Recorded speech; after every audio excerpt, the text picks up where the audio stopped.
प्रिय विद्यार्थियों, आज हम आपके पाठ्यक्रम में निर्धारित महाकवि जयशंकर प्रसाद द्वारा रचित कामायनी के श्रद्धा सर्ग की व्याख्या प्रारंभ करेंगे। विद्यार्थियों, व्याख्या प्रारंभ करने से पहले आवश्यक है कि मैं आपको श्रद्धा सर्ग के कथानक की संक्षिप्त जानकारी दे दूं।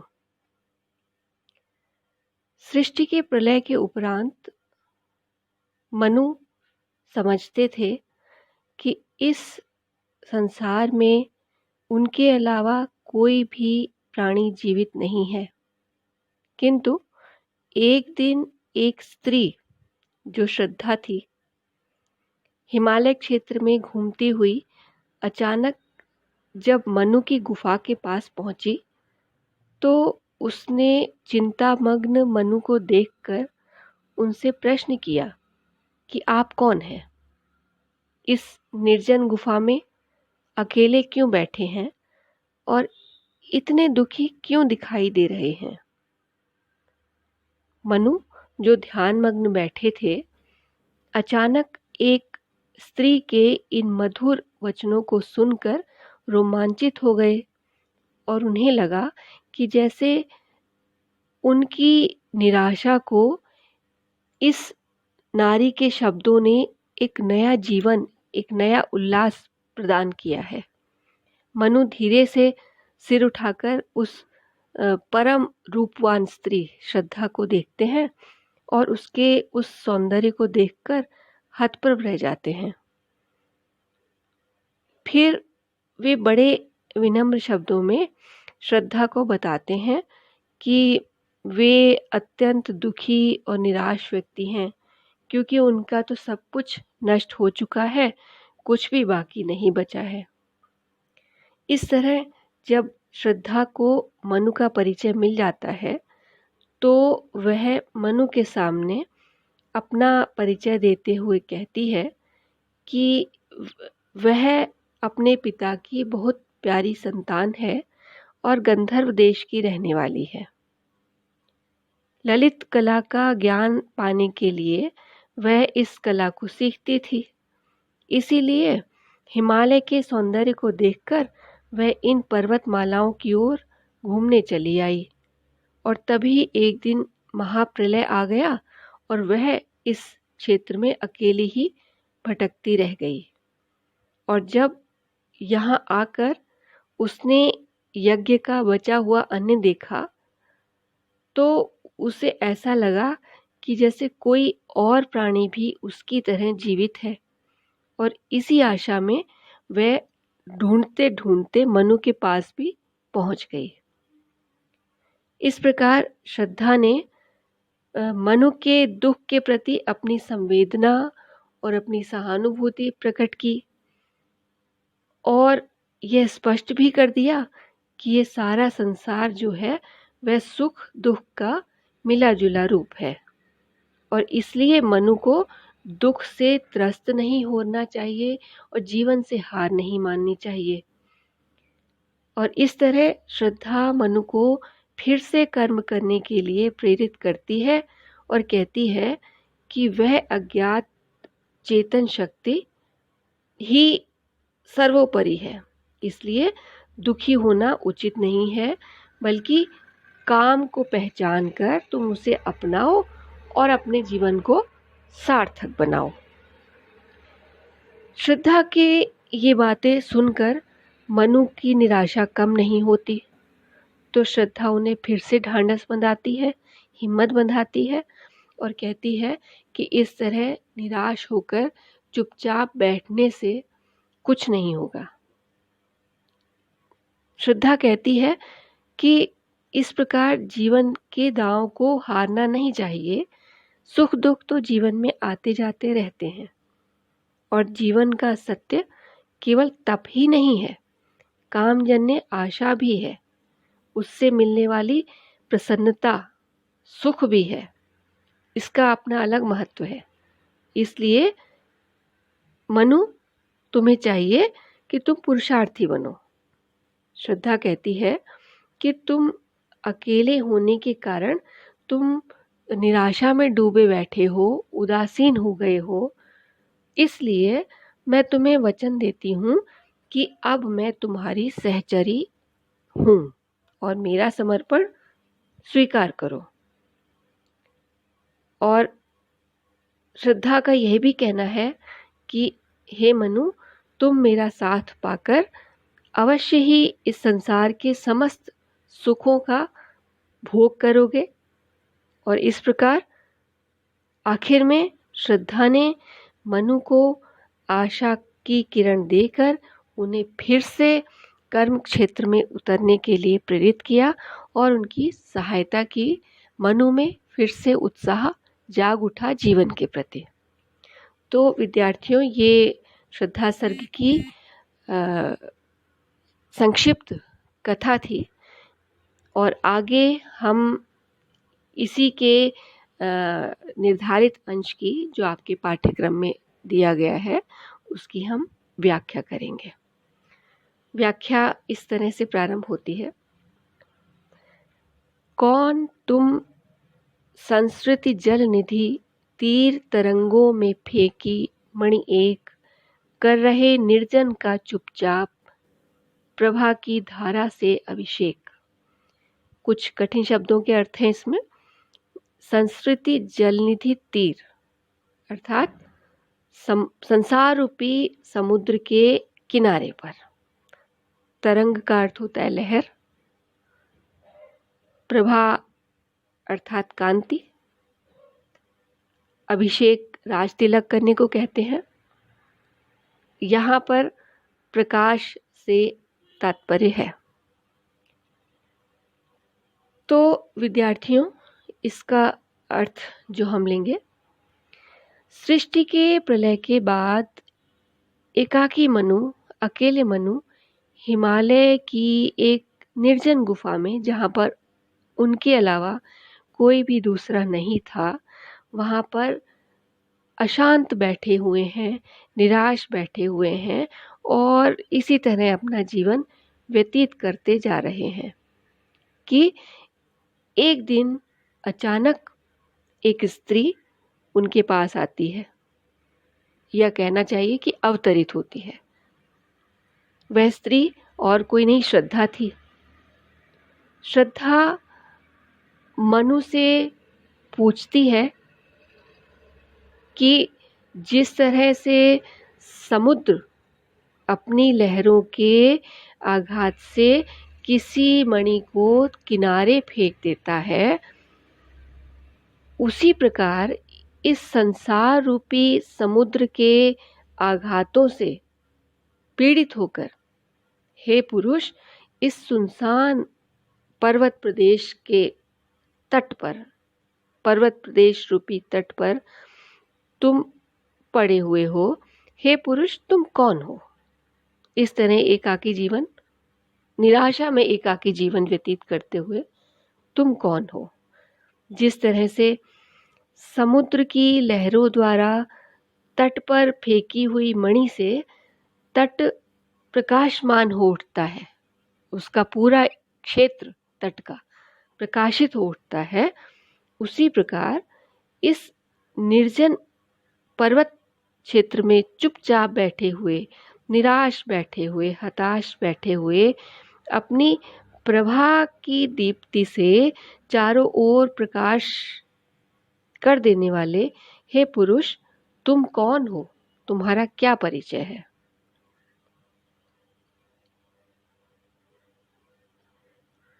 मधुर, विश्रांत और एकांत जगत का सुलझा हुआ रहस्य, एक करुणामय सुंदर मौन और चंचल मन का आलस्य। विश्रांत का अर्थ है थका हुआ, और करुणामय सुंदर मौन से तात्पर्य है करुणा से भरी हुई सुंदर शांति का। इसकी व्याख्या हम इस प्रकार से करेंगे। मनु श्रद्धा के सामने बैठे थे और श्रद्धा उन्हें चिंतित देखकर, एकाकी निराशा में डूबे हुए देखकर कहती है कि तुम्हें देखकर मुझे ऐसा प्रतीत हो रहा है जैसे तुम इस मधुरता से भरे हुए, थके हुए और सुनसान में, एकांत में संसार के कोई बहुत ही रहस्यपूर्ण व्यक्ति हो। अर्थात क्योंकि तुम मेरे लिए बिल्कुल अपरिचित हो, लेकिन तुम्हारे मुख पर छाए हुए दुख के भावों को देखकर, निराशा के भावों को देखकर तुम मेरे लिए किसी रहस्यमय प्राणी से कम नहीं हो। लेकिन दूसरी ओर श्रद्धा कहती है, यह भी कहती है कि इस निर्जन प्राकृतिक सौंदर्य के बीच तुम्हें इस तरह दुखी और चिंता में डूबा हुआ देखकर मुझे तुम्हारा कुछ रहस्य थोड़ा सुलझा हुआ सा लगता है। ऐसा लगता है जैसे करुणा से भरे हुए मौन ने चेतन प्राणी का, चेतन व्यक्ति का रूप धारण कर लिया हो और तुम्हें अकर्मण्य व्यक्ति की भांति देखकर प्रतीत होता है कि जैसे तुम्हारे मन में आलस्य ने घर कर लिया हो। अर्थात आलस्य साक्षात तुम्हारे रूप में उपस्थित हो गया हो। सुना यह मनु ने मधु गुंजार, मधुकरी कासा जब सानंद, किए मुख नीचा कमल समान, प्रथम कवि का ज्यों सुंदर छंद। मधु गुंजार का अर्थ है मधुर स्वर, मधुर ध्वनि। मधुकरी कहते हैं भ्रमरी को। प्रथम कवि आप जानते हैं आदि कवि वाल्मीकि को कहते हैं। व्याख्या होगी, मनु ध्यानमग्न और चिंतित मुद्रा में बैठे हुए थे कि तभी उन्हें श्रद्धा का यह मधुर स्वर, यह मधुर वाणी सुनाई दी। तो उन्हें ऐसा लगा जैसे कोई भ्रमरी, मधुकरी मधुर गुंजार कर रही हो। उस समय मनु की स्थिति ऐसी हो गई कि जैसे कोई सुंदर कमल भ्रमरी की मधुर ध्वनि को सुनकर नीचा सिर किए आनंद में डूब गया हो, आनंदित हो गया हो, प्रसन्न हो गया हो।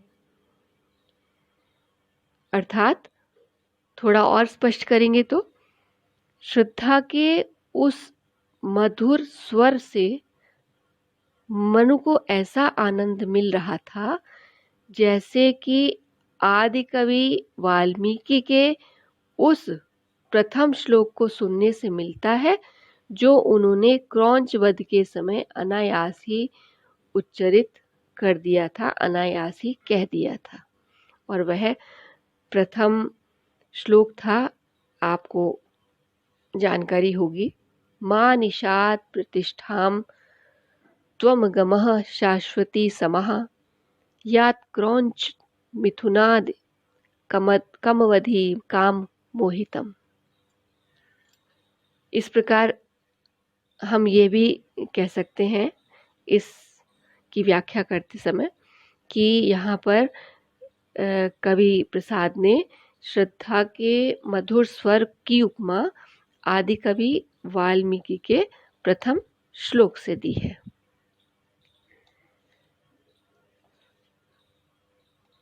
एक झिटका सा लगा सहर्ष, निरखने लगे लुटे से, कौन गा रहा यह सुंदर संगीत, कुतूहल रह न सका फिर मौन। छिटका सा लगा, छिटका सा लगा मतलब धक्का सा लगना, रोमांचित हो जाना। निरखना अर्थात देखना। व्याख्या होगी, श्रद्धा की मधुर वाणी को सुनकर मनु पहले तो आश्चर्यचकित रह गए, हक्के बक्के हो गए और रोमांचित हो गए और अत्यंत प्रसन्न होकर, उसके मधुर स्वर से प्रसन्न होकर हतप्रभ भाव से श्रद्धा को देखने लगे।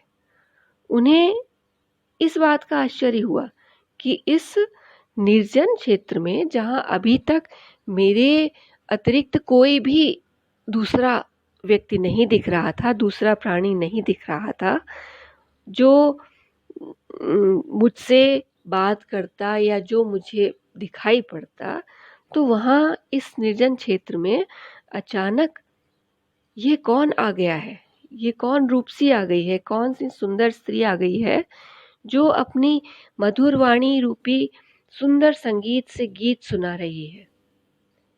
और मनु आश्चर्य में डूबे ही थे और सोच रहे थे कि ये स्त्री कौन हो सकती है। फिर विचार करते करते उनसे चुप रहना असंभव हो गया और जिज्ञासा से कहा उन्होंने कुछ नहीं, बोला कुछ नहीं, लेकिन उनकी मुख मुद्रा से स्पष्ट हो गया कि वे जानना चाहते हैं। उनके मन में जिज्ञासा है कि श्रद्धा कौन है, ये स्त्री कौन है। इस तरह जिज्ञासा भाव से वे श्रद्धा की ओर देखने लगे और देखा वह सुंदर दृश्य, नयन का इंद्रजाल अभिराम, कुसुम वैभव में लता समान, चंद्रिका से लिपटा घनश्याम। इंद्रजाल कहते हैं जादू को, तो नयन का इंद्रजाल अर्थात आंखों का जादू। अभिराम का अर्थ होता है सुंदर, आकर्षक। कुसुम वैभव, इसका अर्थ है फूलों की साज सज्जा से सुशोभित, सजी, फूलों से सजी हुई। चंद्रिका चांदनी को कहते हैं। घनश्याम का अर्थ है काले बादल। व्याख्या होगी, जब अपने मधुर स्वर में मनु से प्रश्न पूछती श्रद्धा को देखकर मनु के मन में जब जिज्ञासा हुई कि जाने कि यह स्त्री कौन है, तो मनु को ऐसा लगा कि जैसे वे कोई बहुत ही सुंदर दृश्य देख रहे हो।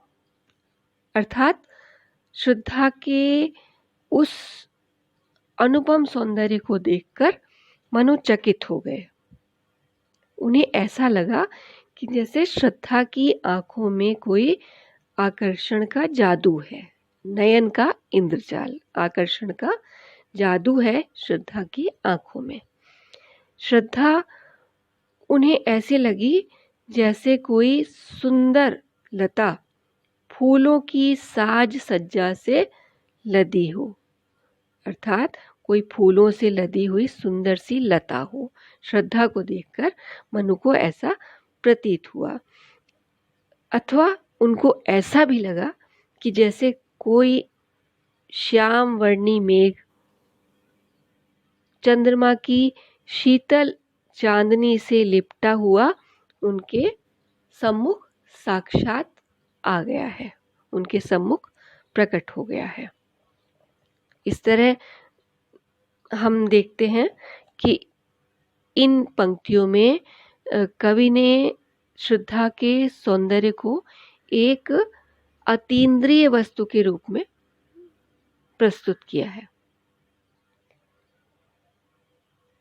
हृदय की अनुकृति बाह्य उदार, एक लंबी काया उन्मुक्त, मधु पवन क्रीडित ज्यों शिशुसाल, सुशोभित हो सौरभ संयुक्त। अनुकृति कहते हैं प्रतिकृति को या रूपांतरण को, नकल को एक तरह से।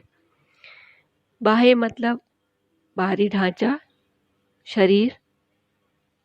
उन्मुक्त मतलब खुला हुआ, बंधनहीन। सौरभ संयुक्त मतलब सुगंधि से भरा हुआ, सुगंधित। क्रीडित अर्थात खिलता हुआ। शिशु साल, शाल वृक्ष का नन्हा सा पौधा। इन पंक्तियों में मनु श्रद्धा की मधुर वाणी को सुनकर उत्सुक होकर उसकी ओर देखने लगे, तो उसके उस अनुपम सौंदर्य को देखकर मनु को ऐसा लगा कि जैसे उसकी लंबी काया, उसकी लंबी देह, उसके हृदय का ही बाहरी ढांचा हो। अर्थात श्रद्धा का हृदय जितना विशाल, जितना उदार, जितना महान था, उसकी बाहरी आकृति भी उतनी ही सुंदर, लंबी और लावण्य से, सुंदरता से भरपूर थी।